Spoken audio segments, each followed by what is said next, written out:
I've seen just dozens of every kind of bug you can imagine. Flying swarms are racing at the dreamer, grasshoppers with vampire fangs. And I think it's partly because we use the word bug as slang for a bug. I've got a bug means I've got a virus. What's the most outlandish dream you've heard so far? The most outlandish, scary dream was where Oprah was rounding up people to be her audience, and her henchmen were imprisoning them in a giant warehouse that had mattresses spaced 6 feet apart. And then at the end of the dream, Oprah bursts into the warehouse, ready to do her show, and kind of in showbiz style, she says, "Some of our guests today are getting a very big surprise," and she pulls out a chainsaw and comes at the dreamer. That's a good one. Unlike the nightmare of a chainsaw-wielding Oprah, some pandemic dreams simply reflect reality. I've had a couple of dreams where everybody is in little Zoom boxes. That's how everybody feels right about now. We're living in Right. Zoom boxes. Artist Sandra Haynes had one spectacular dream, now part of the Harvard study. She was an antibody, a superhero fighting off the virus, which took the form of a ferocious dog. So what I did is I grabbed the leash of the dog and I was like spinning it around over my head. This is very dramatic. Right, it is. It's very dramatic. The Egyptians thought dreams were messages from the gods. The Greeks saw them as visits from the dead. And Sigmund Freud was sure dreams involved sex. Why do we dream? No one knows for sure, but what seems to be the case is that during REM sleep, the part of our sleep where we mostly dream, this is when our memories get consolidated. Mississippi State University psychology professor Michael Nadorf focuses less on the meaning of dreams and more on how we can control them, especially the scary ones. So this is the cool thing. There's a treatment called imagery rehearsal therapy. We take the dream you have and we tell you to change it any way you want. And then we want you to practice it using visual imagery for about twice a day, about 10 minutes each time. And a good number of people actually start having that new dream that they created. Nadorf says it worked with one client whose father had passed away before his grandchildren were born. All right, everybody. Wondering why these Edomites having these apocalyptic dreams. You know, the Bible says that in the last days, God will pour out his dreams on all flesh, pour out his spirit on all flesh. Dream dreams. Okay? He's talking about his chosen people. But we can't say that God is not pouring these dreams out on these people. Also, on the nations, the heathens also. So we see what kind of dreams they're having. They're blaming it on the apocalypse. You know, they don't want to give reverence to God being in control and God entering their minds with future events that will be happening to them. Now, we know the Bible said that the cup will pass from us. God will pass the cup of chastisement from us unto them. So I submit to you that this is God warning them of the cup that is about to be passed to them. Okay? This cup is about to be passed to them. So that's why they're getting these dreams. I had these dreams also years ago that God would destroy this world and some other events that happened, and it let me know what time period it would be in my life. And it's now.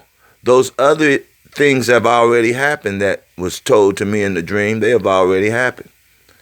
Yeah.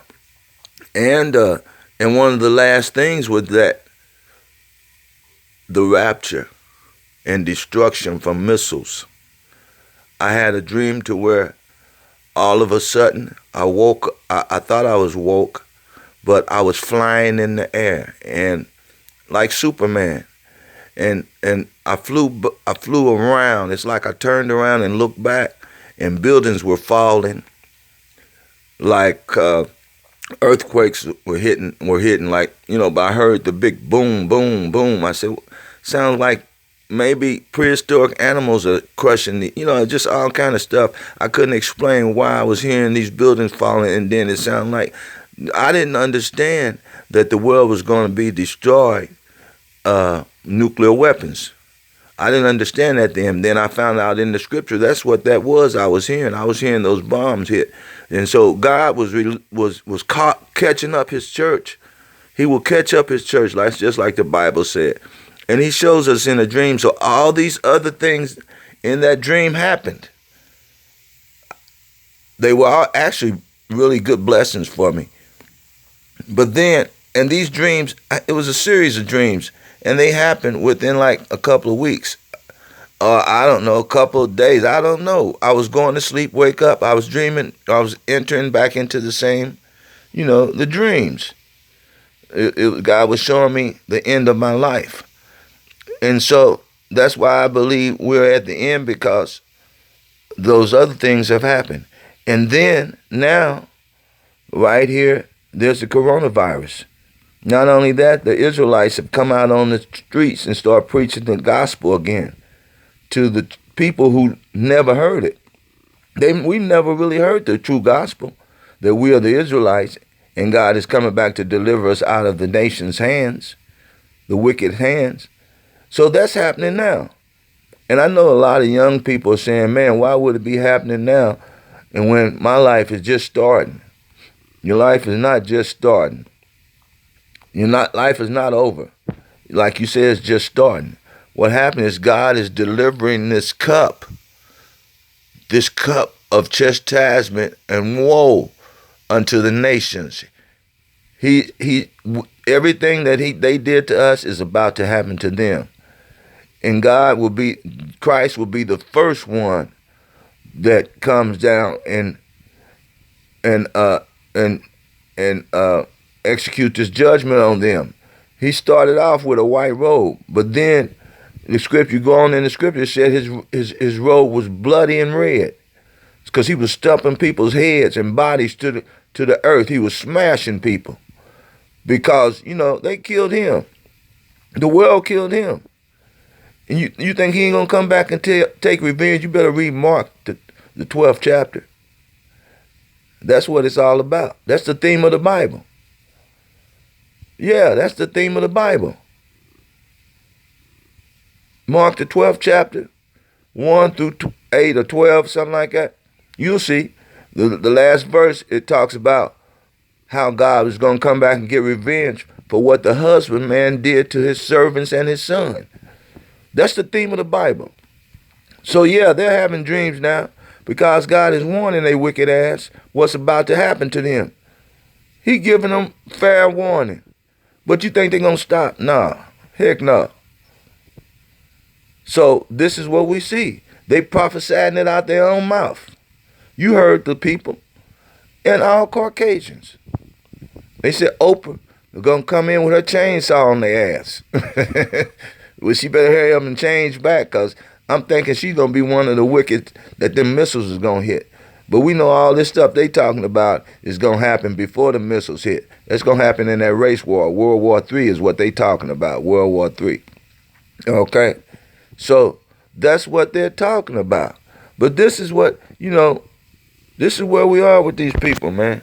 They believe that their nation is going to go on forever. It's not going to open back up. It's over for them.